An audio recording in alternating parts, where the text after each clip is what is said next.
The contractions hit like waves crashing against jagged rocks. Relentless, merciless, stealing my breath before I could fully recover from the last one. I gripped the edge of the hospital bed, my knuckles white against the sterile sheets, and tried to remember the breathing exercises from those prenatal classes I'd attended alone. In, out, count to 4. But the pain didn't care about counting.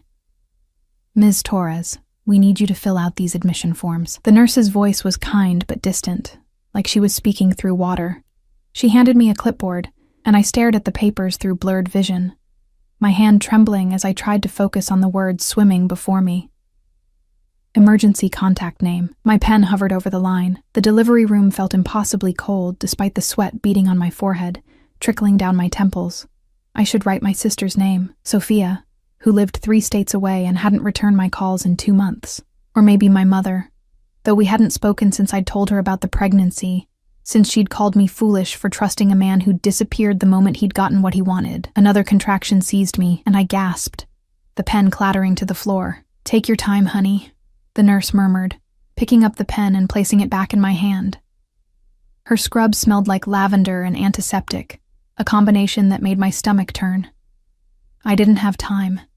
The baby was coming whether I was ready or not, whether I had someone to call or not. 7 months ago, I'd been a different person, a waitress at an upscale Italian restaurant in the heart of the city, invisible to everyone except when they needed their water refilled or their tables cleared. I'd moved through that world like a ghost, collecting tips and avoiding eye contact, saving every dollar for a nursing degree I wasn't sure I'd ever afford. Then he'd walked in. I hadn't seen his face at first, just the sharp cut of his charcoal suit. The way the fabric moved like liquid shadow as he'd crossed the dining room. The entire restaurant had shifted when he'd entered. A subtle change in atmospheric pressure that made the other servers straighten their spines, and the manager appear from the back office with an obsequious smile. Even the kitchen had gone quiet for a moment, the usual clatter of pans and shouted orders dying to a reverent hush. He'd been surrounded by men in dark suits, their eyes constantly scanning the room, their bodies positioned in a way that suggested protection rather than companionship. But it was his presence that had made my hands shake as I'd approached their table. Something in the way he'd carried himself, the casual authority in every gesture, the sense that he could destroy or create with equal ease. Water, he'd said without looking up from his phone. And I'd nearly dropped the pitcher. That should have been it. A simple transaction. Pour the water, take the order, stay invisible, but I'd fumbled. My hand had knocked against his glass, sending it toppling across the pristine white tablecloth, ice water flooding toward his lap. I'd frozen, horrified, watching the catastrophe unfold in slow motion, already calculating how many shifts it would take to pay for the ruined suit. Then he'd looked at me. His eyes were the color of aged whiskey, dark amber with flecks of gold that caught the candlelight. There was something dangerous in that gaze, something that made every instinct scream at me to run. But there was also curiosity, a sudden focus that felt like being caught in a spotlight. I'm so sorry, I'd stammered, grabbing napkins, trying to blot the water before it could do more damage. My manager had appeared like a conjured demon, already apologizing profusely, already promising to comp the entire meal, fire the clumsy waitress, sacrifice whatever necessary to appease this man. Leave us. His voice had been quiet, barely above a murmur, but it carried absolute command. My manager had gone pale and retreated. The other men at the table had shifted, hands moving to their jackets in a gesture that made my blood run cold.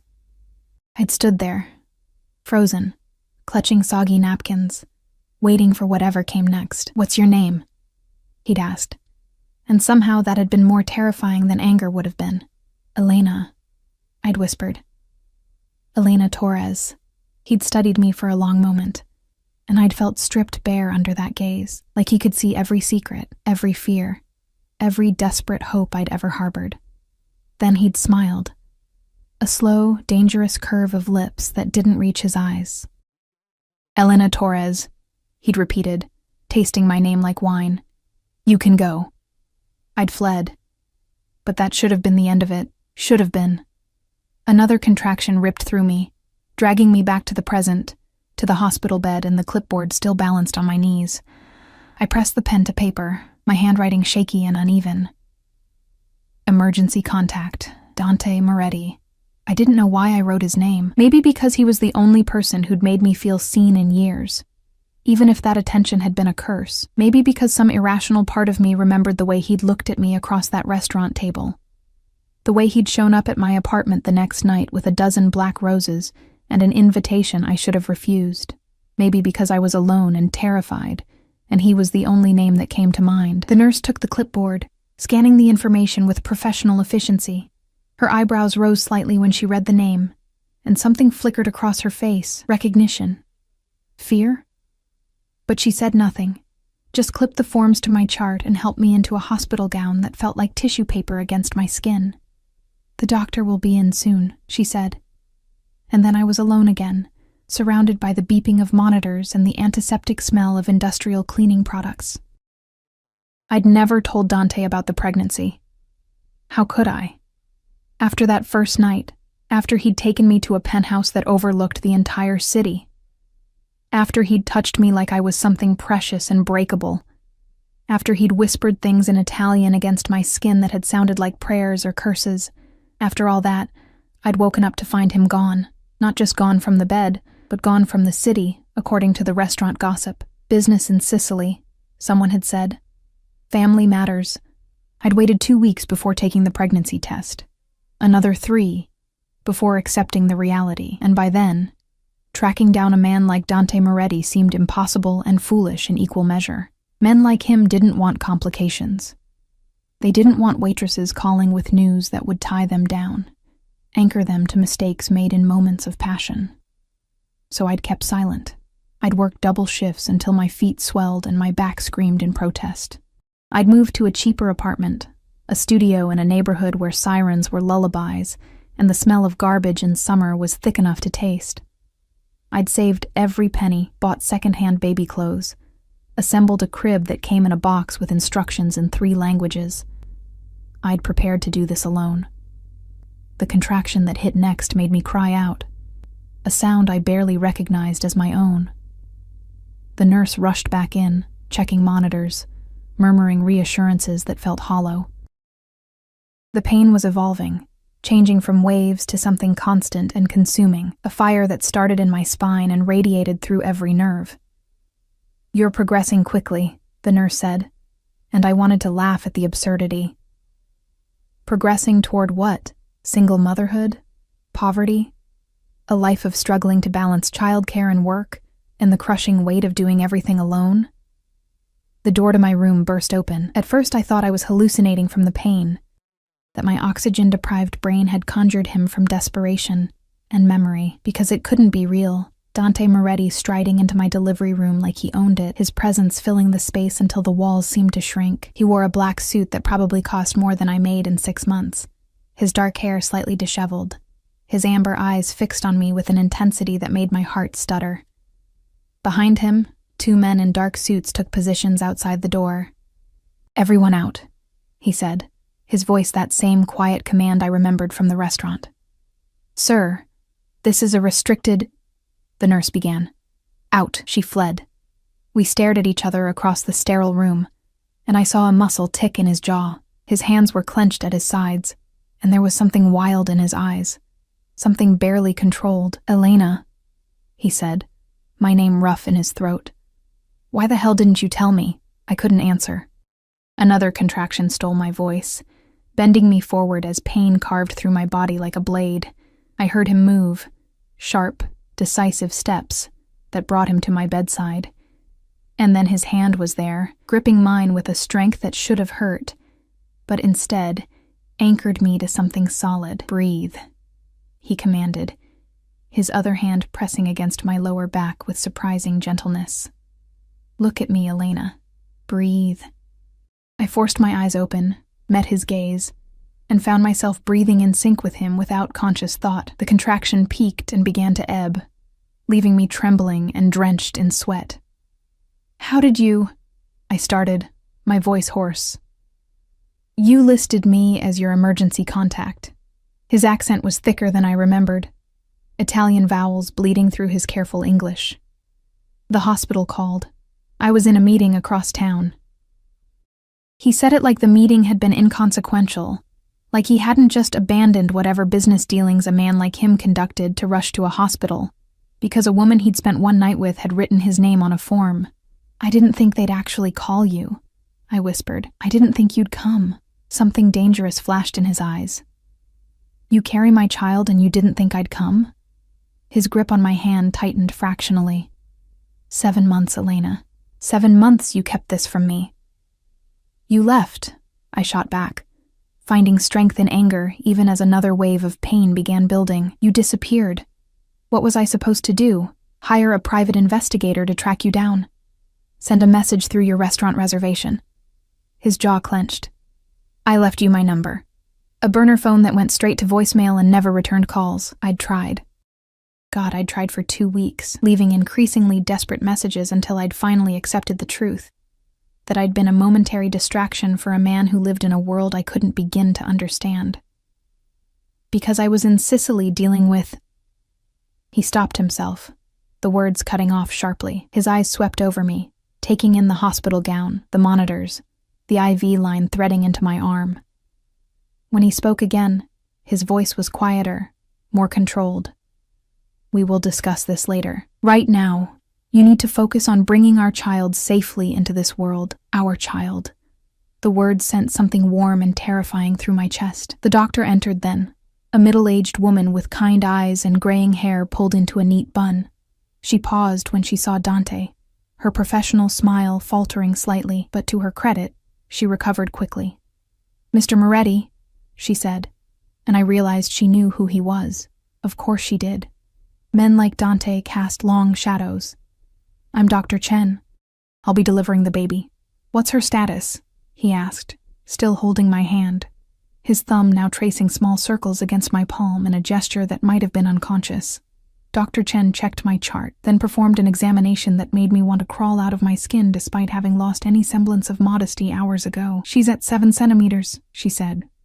"Progressing well. Another few hours, probably. Hours." The word settled over me like a weight. "I want the best anesthesiologist in this hospital," Dante said. It wasn't a request. "I'm fine," I protested weakly, though the next contraction made a liar of me. "She's suffering," he continued as if I hadn't spoken, his eyes never leaving the doctor. "Whatever she needs, an epidural, anything, make it happen now." Dr. Chen glanced at me, and I saw the question in her eyes. This was my decision, my body, my choice. But I was so tired, and the pain was a living thing trying to tear me apart from the inside. And maybe it was okay to accept help. Even from him. "Yes," I breathed. "Please." The anesthesiologist arrived within minutes, moving with an efficiency that suggested Dante's reputation preceded him even here. The epidural was a strange relief, a pressure against my spine, then a gradual numbing that felt like sinking into warm water. The pain didn't disappear entirely, but it became manageable, distant. Something I could observe rather than drown in. Dante never let go of my hand. "Why didn't you try harder to find me?" he asked once we were alone again, the medical staff having retreated to give us privacy. His voice was low, almost gentle, but I heard the accusation beneath it. "Why should I have?" I countered, exhaustion making me reckless. "You're a..." I stopped, suddenly uncertain how to finish that sentence. "A criminal? A monster?" The whispers at the restaurant had painted him as both. Stories of the Moretti family passed between servers like forbidden currency. "You're not the kind of man who wants a pregnant waitress complicating his life. You know nothing about what I want." His free hand came up, fingers threading through my damp hair, pushing it back from my face. The gesture was possessive, tender, confusing. "If I had known, Cristo, Elena, if I had known you were pregnant, I would have moved heaven and earth to find you." "Why?"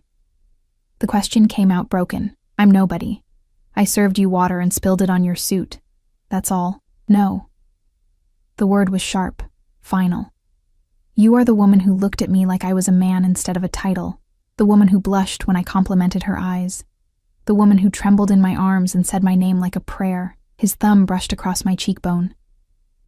The woman carrying my heir. The word was archaic, wrong, but something in the way he said it made my breath catch. I don't understand any of this, I whispered. You barely know me. Then we will remedy that. He leaned closer, and I could smell his cologne. Cedar and bergamot, and something darker, richer. But first, you will give me a healthy child. Then we will talk about the future. There is no we, I tried to say, but another contraction cut through the epidural's numbness, stronger than before. Dr. Chen reappeared, checking monitors with renewed urgency. It's time, she announced. Elena, when the next contraction comes, I need you to push. Everything became a blur of sensation and command. Push. Breathe. Push again. Dante's voice in my ear, steady and low, counting with me, anchoring me, his hand gripping mine hard enough to bruise, and somehow that pain was grounding, real, something to focus on when everything else felt like chaos. I can see the head, Dr. Chen said. One more big push, Elena. I gathered every remaining scrap of strength and bore down, feeling my body stretch and tear, feeling something give way. Then, a sudden release, a wet slide, and the room filled with the most beautiful sound I'd ever heard. A baby's cry. It's a boy, Doctor, Chen said, lifting a tiny, squirming creature covered in vernix and blood. A healthy baby boy. They placed him on my chest, this impossibly small human with dark hair plastered to his skull, and eyes that couldn't quite focus, but seemed to look at me anyway. My son. My baby. I touched his cheek with trembling fingers, and he turned toward the touch, rooting instinctively. He's perfect, I breathed. I glanced at Dante and felt my heart stop. He stood frozen beside the bed, staring at our son with an expression I'd never seen on any human face before. It was raw, unguarded, wonder and fear and something fierce and protective all tangled together. His hand shook as he reached out, then pulled back, as if afraid he might break this fragile new life. You can touch him, I said softly. He did, one finger trailing down the baby's tiny arm, and I watched this dangerous man, this alleged criminal, this figure who made entire restaurants fall silent, completely unmade by a newborn who weighed barely 7 pounds. My son, he whispered in Italian, then looked at me with eyes that blazed with possession and something deeper, more dangerous. Mine. The way he said it sent ice and fire through my veins in equal measure.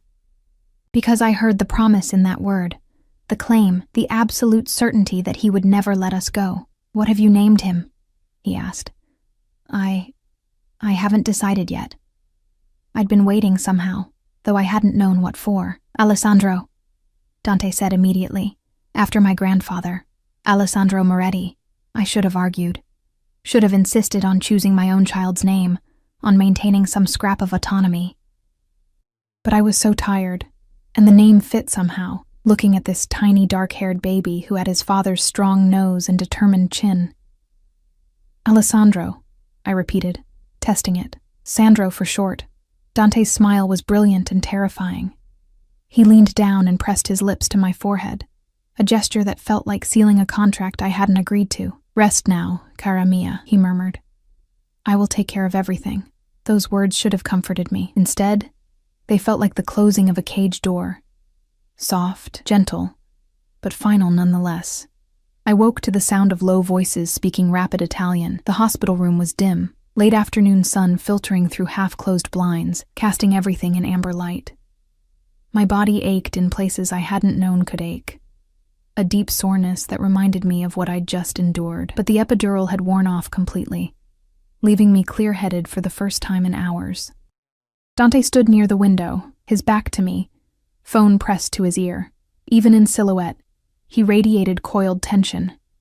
One of his men, the one with the scar bisecting his left eyebrow, stood guard at the door, his presence a reminder that this wasn't a normal hospital room, that the father of my child wasn't a normal man. Non mi importa, Dante said sharply into the phone.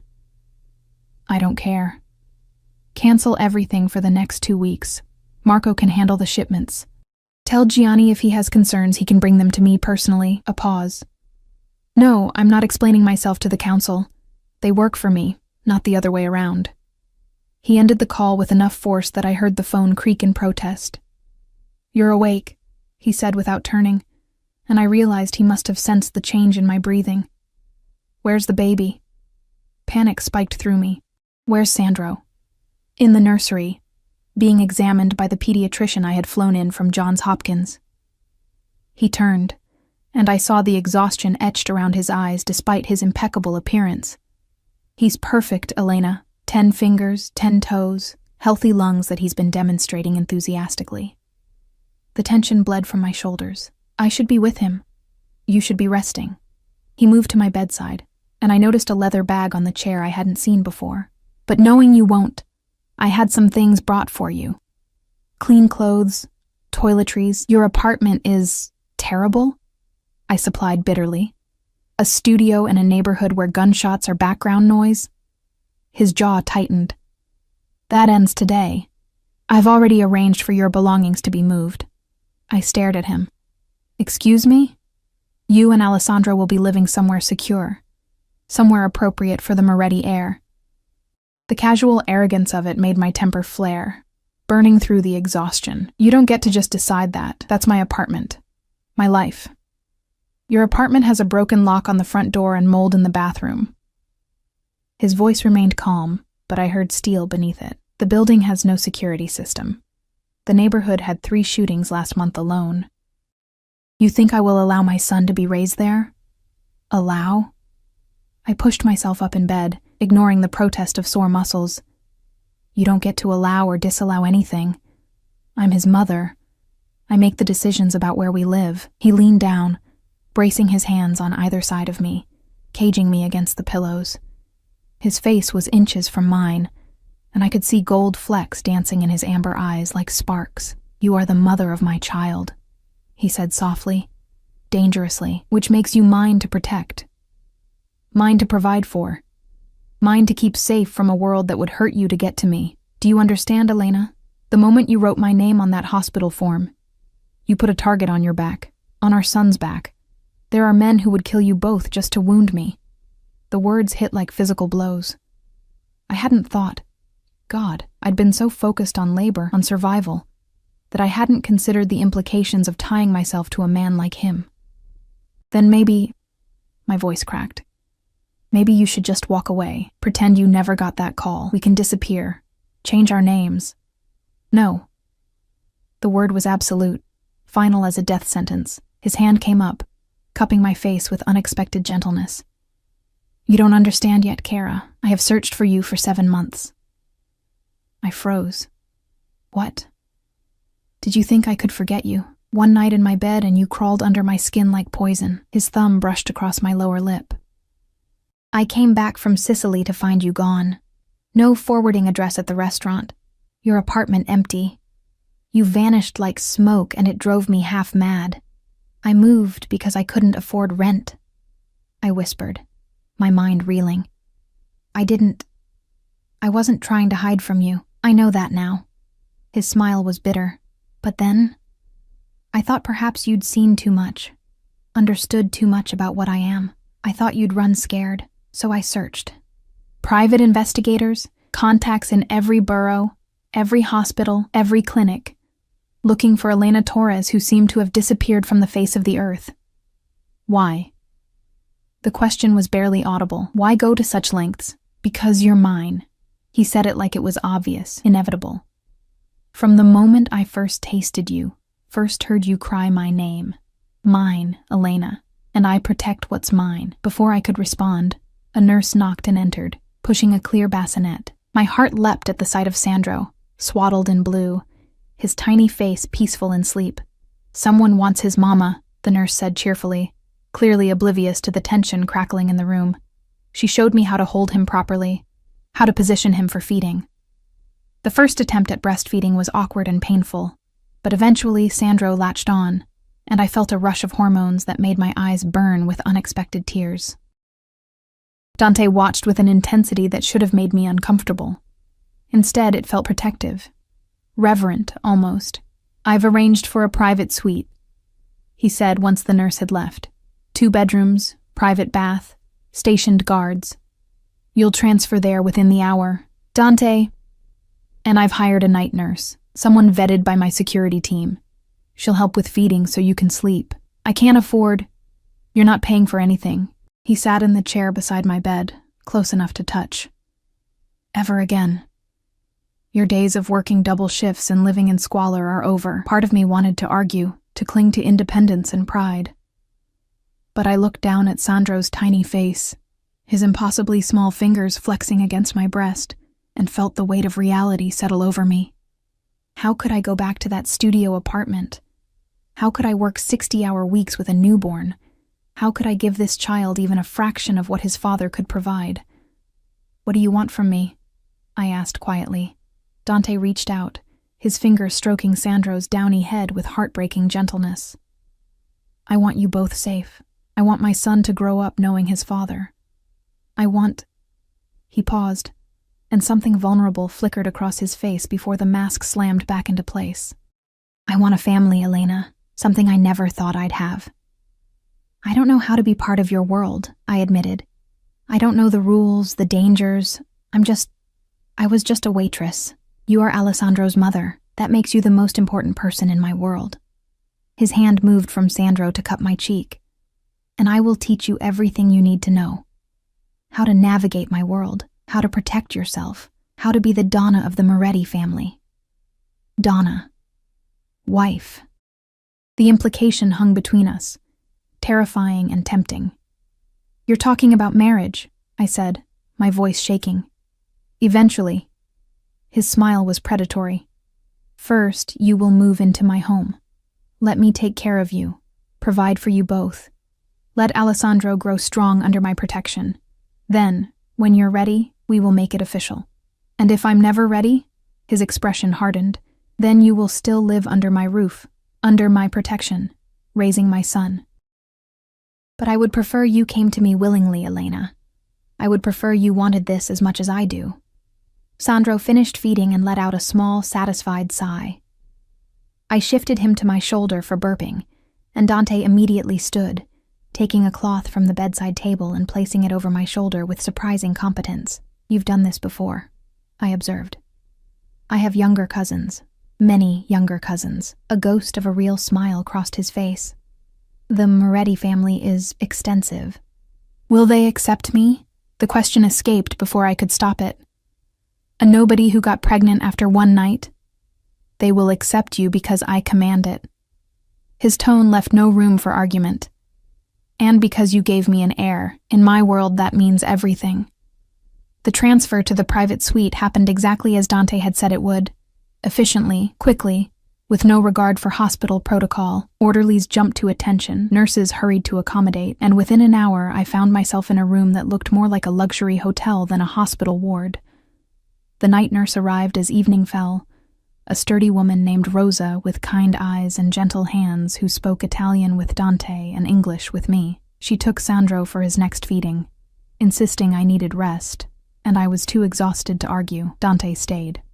He removed his suit jacket, rolled up his sleeves, and settled into the armchair beside my bed like he planned to remain there indefinitely. Outside the door, I could hear his guards speaking in low voices, a constant reminder of the reality I'd stepped into. You should go home, I said, though part of me dreaded being alone. Get some sleep. This is where I need to be. His eyes met mine in the dimness. With you, with our son.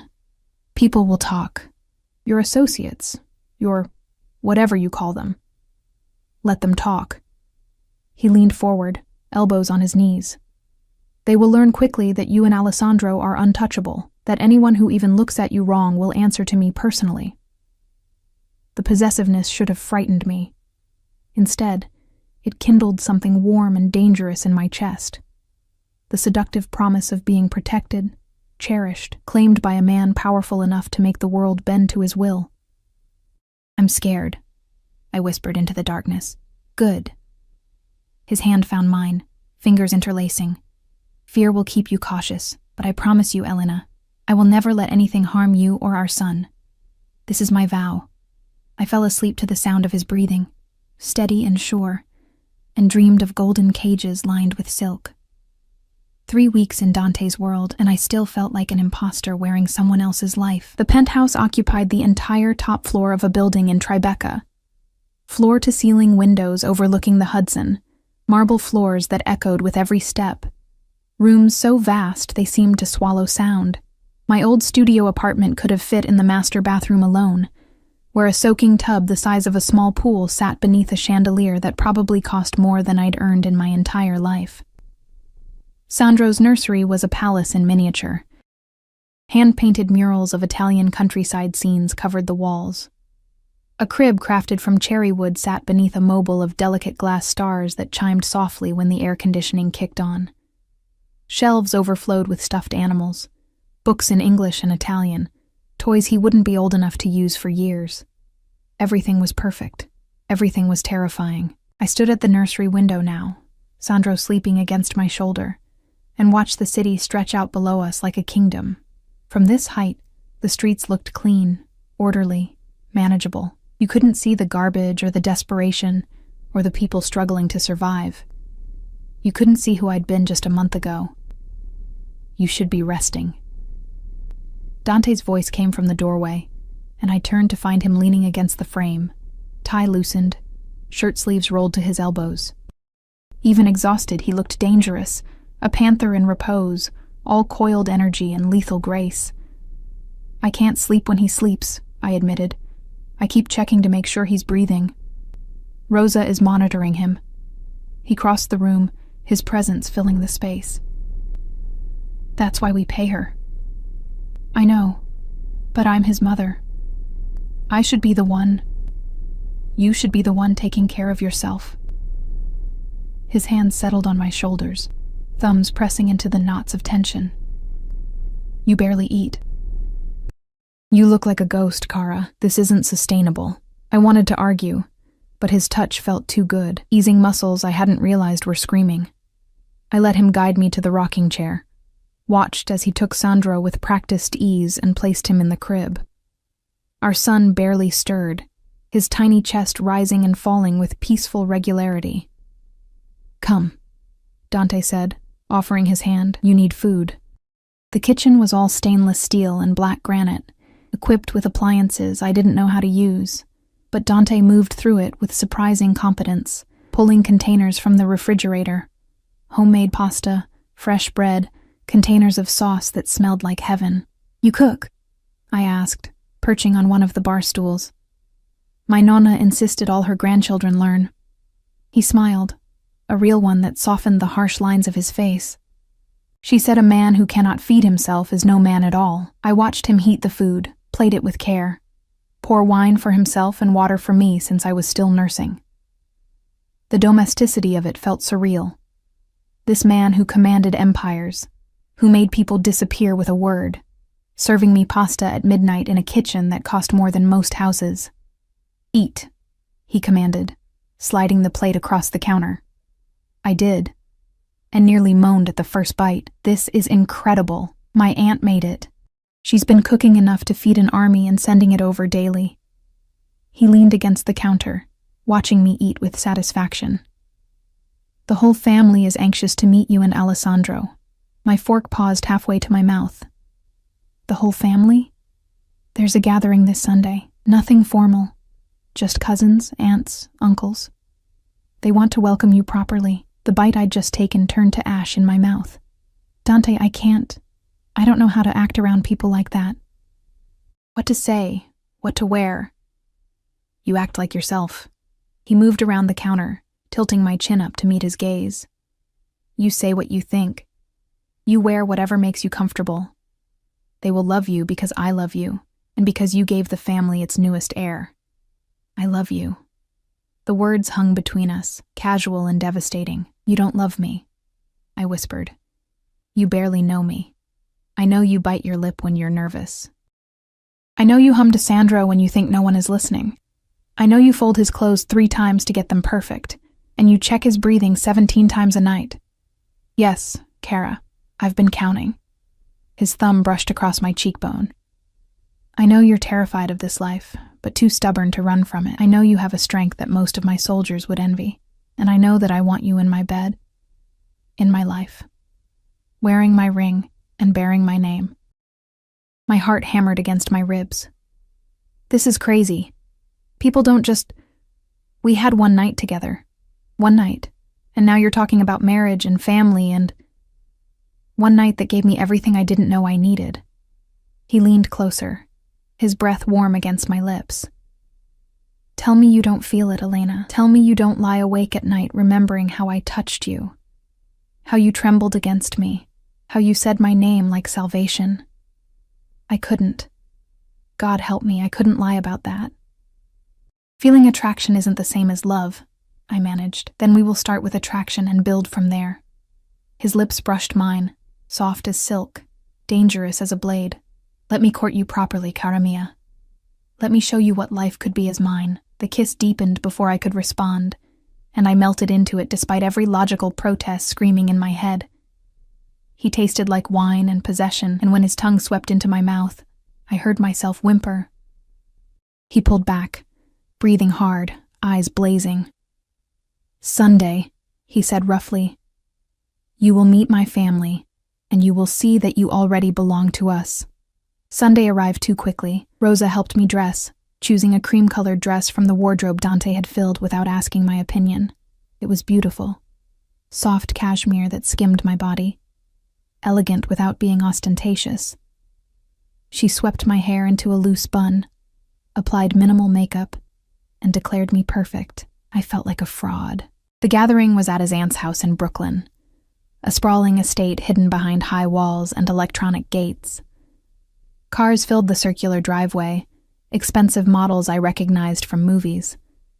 Men in dark suits patrolled the grounds, speaking into earpieces, their eyes constantly scanning for threats. Dante helped me from the car, Sandro in his carrier, and I felt every guard's gaze assess and catalog me, the woman who'd captured the boss's attention.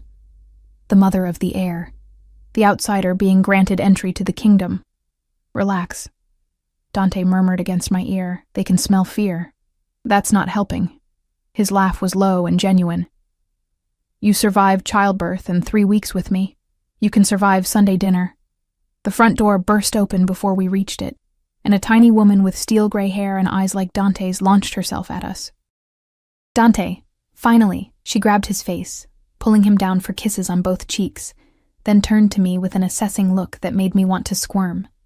And this is Elena, the girl who stole my nephew's heart and gave us a baby before even a proper wedding. Zia Carlotta, Dante said warningly. Oh, hush. I'm old enough to say what I think. She peered at Sandro, and her entire face transformed with tenderness. Bellissimo. He has the Moretti chin, and your eyes, Dante. May I? I handed over my son with trembling hands, watching this stranger cradle him with practiced ease. She cooed in Italian, and Sandro's eyes opened, focusing on her face with solemn curiosity. Come inside. Everyone is dying to meet you both. She swept toward the house, still holding Sandro, and I had no choice but to follow. The house was full of people, at least 30, maybe more, men in expensive suits, women in designer dresses, children running between rooms with the confidence of those raised in luxury. Conversations died as we entered, every eye turning to assess the newcomer. Dante's hand settled possessively on my lower back. Everyone, this is Elena Torres, mother of my son Alessandro. She is under my protection, which means she is family. Treat her accordingly. The message was clear. Accept her or answer to me. The crowd surged forward, aunts wanting to hold the baby, cousins offering congratulations, uncles assessing me with sharp eyes that missed nothing.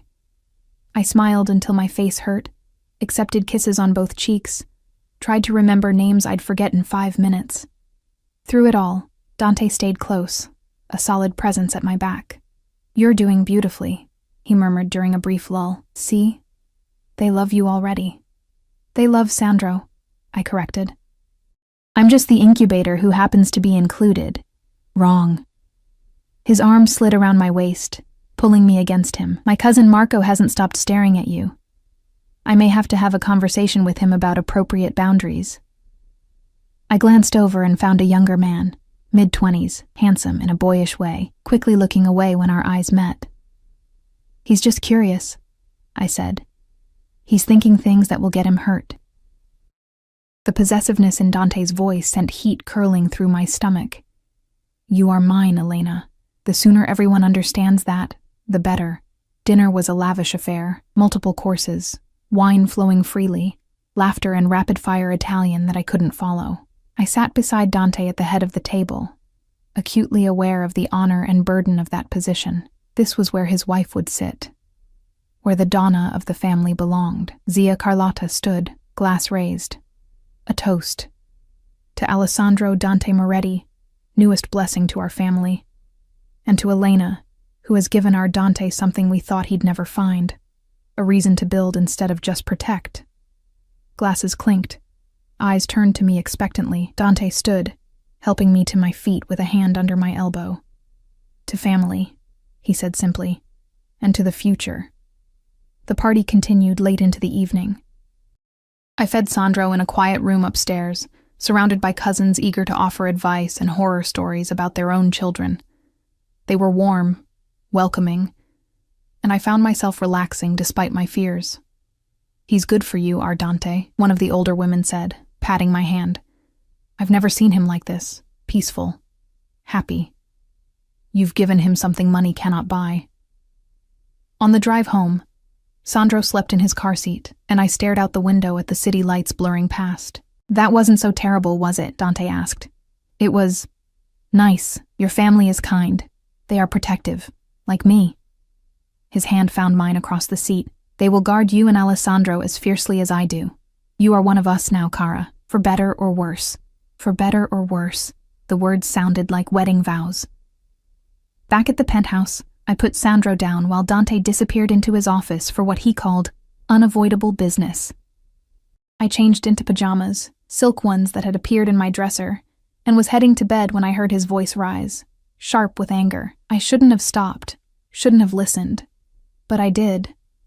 I don't care what Castellano wants, Dante snarled in English, clearly for my benefit if I was nearby. The answer is no. My family is off limits because I said so, and that's the only reason you need. If he has concerns, he can bring them to me in person. We'll settle this the old way. A pause, then quieter, more dangerous. Tell him if he goes near Elena or my son, I will burn his empire to ashes and salt the earth where it stood. Are we clear? The call ended. Silence fell. I backed away from the door, heart pounding, and nearly screamed when I turned to find Dante standing in the hallway behind me. How much did you hear? He asked softly. Enough. My voice shook. Who's Castellano? What does he want? Dante's expression was carved from granite. A rival. Someone who sees you and Alessandro as leverage against me. Leverage. The word tasted like poison. You mean hostages. A threat I will eliminate before it becomes reality. He stepped closer, and I saw murder in his eyes, cold, calculated, certain. This is my world, Elena. This is what I protected you from by keeping you close. There are men who would hurt you to wound me, and I will kill every single one of them before I let that happen. I should have been horrified. Should have grabbed Sandro and run. Instead, I stepped into his arms, let him hold me against the storm of violence he carried inside him, and whispered against his chest, Then keep us safe, whatever it takes. His arms tightened around me like bands of steel. Always, he vowed, on my life, on my blood, on everything I am. Always. The threat came 3 days later. I was in the nursery with Sandro, singing a lullaby my mother used to hum when I was small, when Dante burst through the door with an expression that turned my blood to ice. Pack a bag, he said, his voice clipped and controlled in that way that meant he was barely holding himself together. Enough for 3 days. We're leaving in 10 minutes. What? Dante, what's happening? Castellano made his move. He was already pulling clothes from my dresser, shoving them into a leather overnight bag with none of his usual precision. He sent flowers to the penthouse lobby, black roses with a note that said he looks forward to meeting Alessandro soon. My hands went numb. I clutched Sandro tighter, and he squirmed against my chest, sensing my fear. He threatened our son, I whispered. He signed his death warrant. Dante's eyes met mine, and I saw the predator fully unleashed. No civility, no restraint, just pure lethal intent. But first, I get you both somewhere he can't reach. Somewhere even I barely trust anyone to know about. The safe house was 2 hours north, hidden in the woods of upstate New York. It looked like a modest cabin from the outside, but inside it was a fortress, reinforced walls, security systems that would make a bank jealous, enough supplies to withstand a siege. Rosa came with us, along with 4 of Dante's most trusted guards. They took positions around the perimeter, while Dante carried our bags inside, his movements efficient and deadly calm. "How long do we have to stay here?" I asked, watching him check window locks with practiced ease. "Until I've handled the situation." He wouldn't meet my eyes. "A few days at most." "You mean until you've killed him?" His hand stilled on the window latch. "Yes." I should have begged him not to, should have pleaded for a peaceful solution, for mercy, for anything other than more violence, but I looked at Sandro sleeping in his carrier, so small and helpless and perfect, and felt something fierce and primal rise in my chest. "Make sure he can never threaten us again," I said quietly. Dante turned, and something like pride flickered across his face. "You understand now what it means to protect what's yours." "I understand that I'll do anything to keep him safe." I moved closer, until we stood inches apart, even if that means accepting who you are, what you do.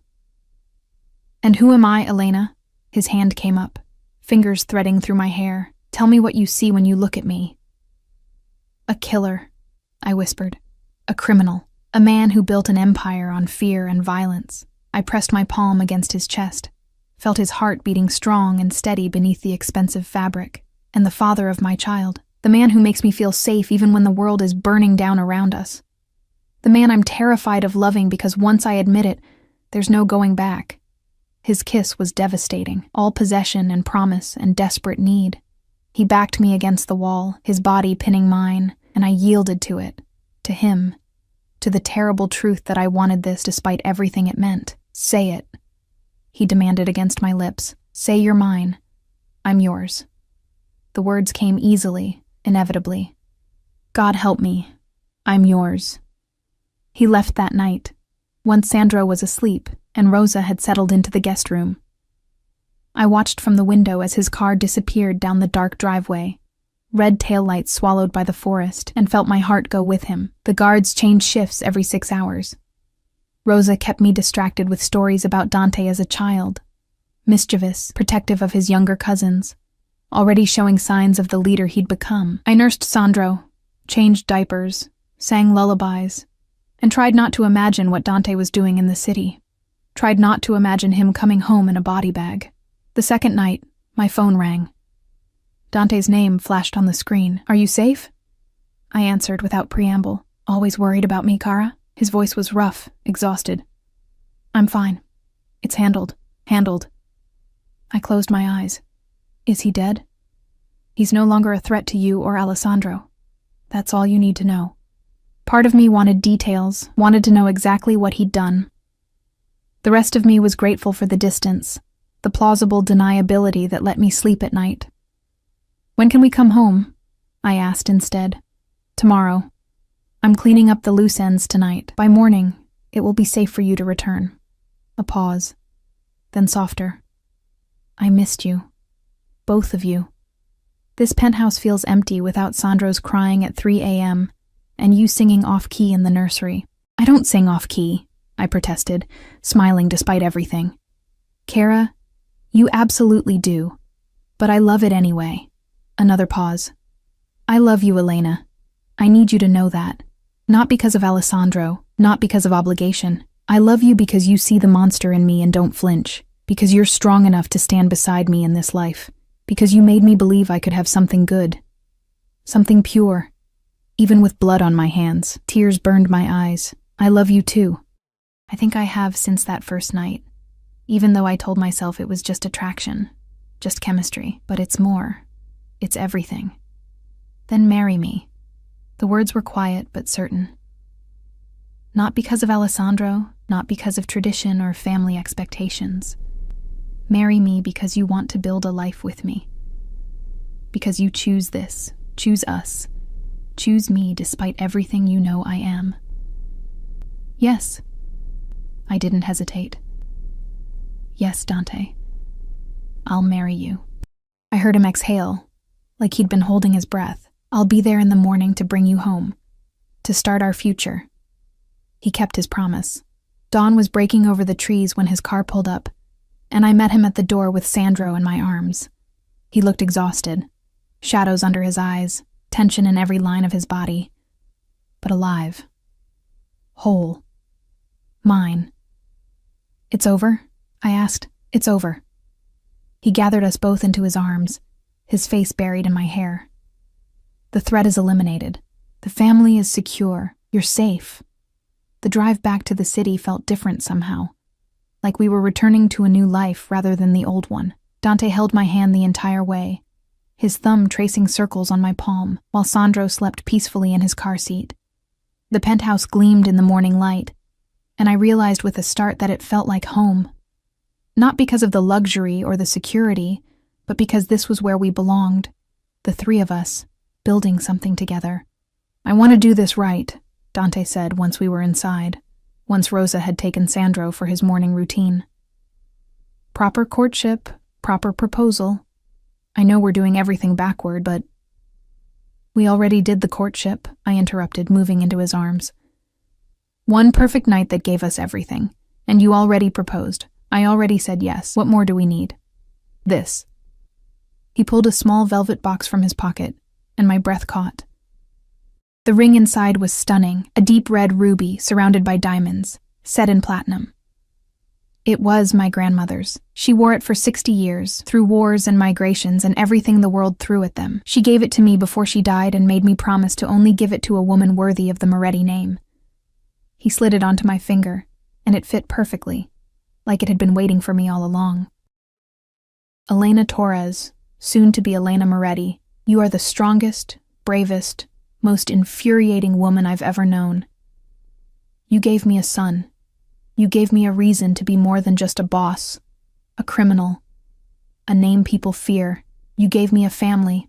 Will you let me spend the rest of my life protecting you, providing for you, and loving you with everything I am? Yes, I whispered, tears streaming down my face.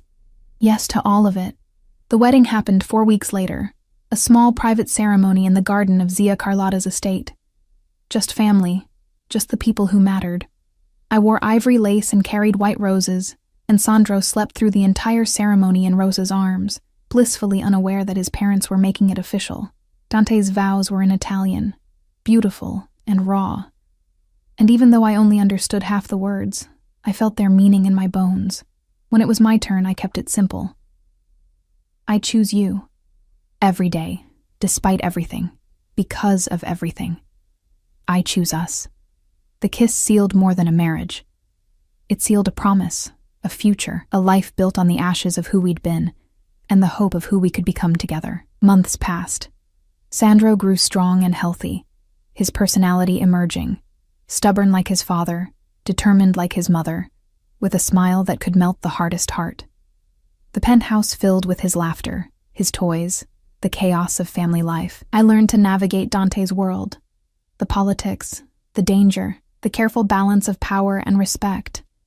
I learned which questions not to ask, which doors stayed closed, which parts of his life I'd never fully understand. But I also learned that beneath the violence and the empire, he was just a man trying to protect the people he loved. We had Sunday dinners with the family, holidays filled with loud voices and too much food, christenings and birthdays, and all the messy, beautiful normalcy that comes with belonging somewhere. And at night, when the city lights glittered below us and Sandro slept peacefully in his nursery, Dante would pull me close and whisper promises against my skin, of protection, of devotion, of a love that defied logic and bloomed in darkness. I never went back to the restaurant, never went back to that tiny studio, or the life of invisibility and struggle that Elena Torres died the night she spilled water on a dangerous man's suit and caught his attention.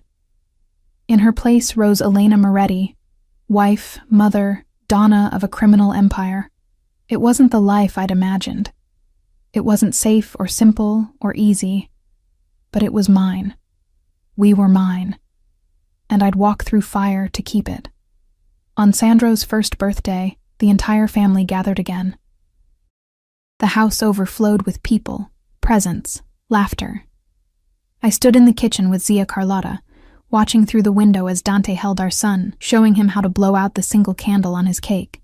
"You've made him happy," she said, squeezing my hand. I wasn't sure anyone could, but look at him. He's softer now. Still dangerous, still deadly when he needs to be, but there's light in him again. You and that baby brought him back from the darkness. He saved me too, I admitted. From a life of just surviving. He gave me a reason to live. That's what love does, child. It saves us from ourselves. That night, after the guests had left and Sandro was asleep, Dante found me on the balcony, staring out at the city we ruled together. "What are you thinking?" he asked, arms sliding around my waist from behind. That a year ago, I was alone and terrified, about to give birth with no one to call. And now I have everything, a husband who would burn the world for me, a son who's perfect, a family that accepted me despite everything. I leaned back against his chest. How did I get so lucky? Luck had nothing to do with it, cara mia. This was fate. Destiny. You were always meant to be mine, from the moment you spilled that water and looked at me with those beautiful, terrified eyes. He turned me in his arms, his gaze intense. "And I will spend every day of my life making sure you never regret choosing this life. Choosing me. I could never regret it." I pulled him down for a kiss, slow and deep and full of promise. "You're my home, Dante. You and Sandro. Wherever you are, that's where I belong." The city glittered below us, full of danger and beauty and possibility. Somewhere out there, threats still existed. Rivals plotted. Danger lurked in shadows. But here, in this moment, wrapped in my husband's arms with our son sleeping safely inside, I felt invincible, protected, loved. I'd walked into a hospital alone and terrified, with nothing but a dangerous man's name on an emergency contact form. I'd walked out with everything, a family, a future, a love fierce enough to survive anything. And I'd do it all again, every painful, beautiful, terrifying moment, because it led me here,